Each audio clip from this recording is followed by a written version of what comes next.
ಇಡಿ ತನಿಖೆಯಿಂದ DCM DK ಶಿವಕುಮಾರ್ಗೆ relief ಸಿಕ್ಕಿದೆ. ಅಷ್ಟಕ್ಕೂ ಇಡಿ ಕೇಸ್ನಲ್ಲಿ ಜೈಲುವಾಸ ಅನುಭವಿಸಿದ್ದ ಡಿಕೆ ಶಿವಕುಮಾರ್ಗೆ ರಿಲೀಫ್ ಸಿಕ್ಕಿದಾದ್ರೂ ಹೇಗೆ?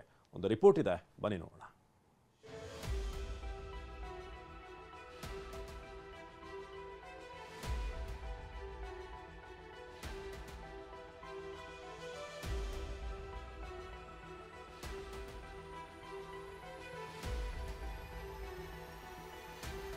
ಅದು 2017 ಡಿಸಿಎಂ ಡಿಕೆ ಶಿವಕುಮಾರ್ ದೆಹಲಿ ನಿವಾಸದಲ್ಲಿ ಐಟಿ ದಾಳಿಯಲ್ಲಿ ಬರೋಬ್ಬರಿ 8.59 ಕೋಟಿ ಹಣ ಪತ್ತೆಯಾಗಿತ್ತು.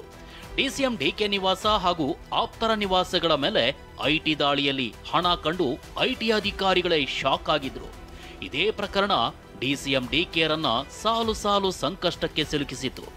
ಅಕ್ರಮ ಹಣವನ್ನ ತಮ್ಮ ಆಪ್ತರ ಮೂಲಕ ವ್ಯವಹಾರದಲ್ಲಿ ತೊಡಗಿಸಿದ್ದಾರೆ ಅಂತ ಆದಾಯ ತೆರಿಗೆ ಇಲಾಖೆ ಆಪಾದಿಸಿತು. ಇದೇ ಪ್ರಕರಣದಲ್ಲಿ ಈಗ ಡಿಸಿಎಂ ಡಿಕೆ ಶಿವಕುಮಾರ್ಗೆ ರಿಲೀಫ್ ಸಿಕ್ಕಿದೆ. ಪ್ರಕರಣದಲ್ಲಿ ರಿಲೀಫ್ ಸಿಗ್ತಾ ಇದ್ದಂತೆ ಡಿಸಿಎಂ ಡಿಕೆ ಶಿವಕುಮಾರ್ ಸುಪ್ರೀಂ ಕೋರ್ಟ್ಗೆ ಸಾಷ್ಟಾಂಗ ನಮಸ್ಕಾರ ಅಂದ್ರು. ಇಲ್ಲಿಂದನೇ ನ್ಯಾಯಾಧೀಶರಿಗೆ ಸುಪ್ರೀಂ ಕೋರ್ಟ್ಗೆ ನನ್ನ ಸಾಷ್ಟಾಂಗ ನಮಸ್ಕಾರ.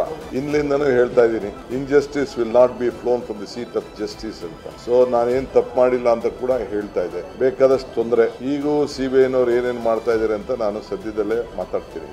ಇವತ್ತು ಮಾತಾಡಕ್ ಹೋಗಲ್ಲ. ಸೊ ಇವತ್ತು ಸುಪ್ರೀಂ ಕೋರ್ಟ್ ಅಲ್ಲಿ ನನಗೆ ದೊಡ್ಡ ರಿಲೀಫ್ ಸಿಕ್ಕಿದೆ ಅಂತ ನನಗೆ ಮಾಹಿತಿ ಬಂದಿದೆ. ಅಕ್ರಮ ಹಣವನ್ನ ತಮ್ಮ ಆಪ್ತರ ಮೂಲಕ ವ್ಯವಹಾರದಲ್ಲಿ ತೊಡಗಿಸಿದ್ದಾರೆ ಅಂತ ಆದಾಯ ತೆರಿಗೆ ಇಲಾಖೆ ಆಪಾದಿಸಿತ್ತು.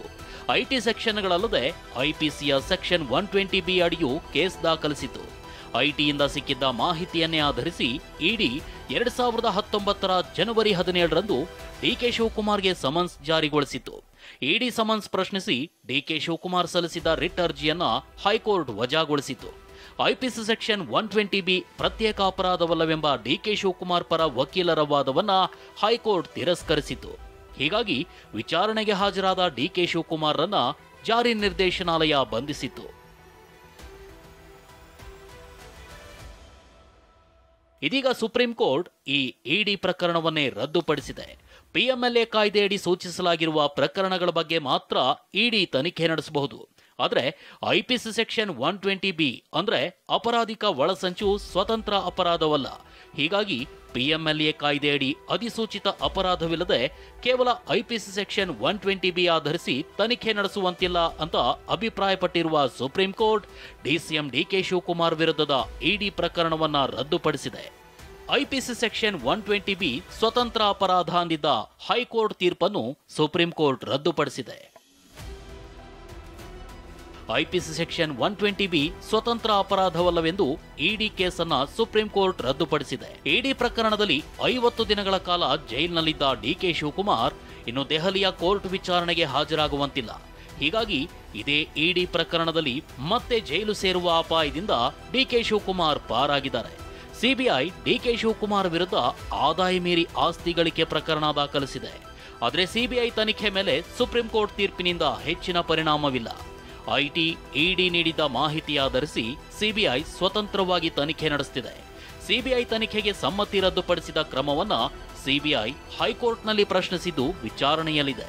ಹೈಕೋರ್ಟ್ನ ತೀರ್ಪು ಡಿಕೆ ಶಿವಕುಮಾರ್ ಪಾಲಿಗೆ ಮಹತ್ವದ್ದಾಗಿದ್ದು ಅವರ ಭವಿಷ್ಯ ನಿರ್ಧರಿಸಲಿದೆ.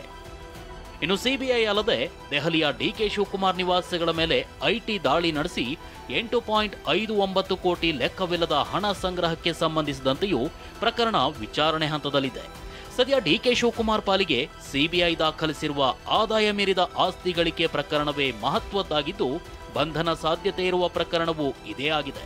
ಸಿಬಿಐ ತನಿಖೆಗೆ ಸಮ್ಮತಿ ಹಿಂಪಡೆಯುವ ಮೂಲಕ ಸಿಬಿಐ ಕಟ್ಟಿಹಾಕಲು ಸದ್ಯಕ್ಕೆ ಡಿಕೆ ಶಿವಕುಮಾರ್ ಯಶಸ್ವಿಯಾಗಿದ್ದಾರೆ.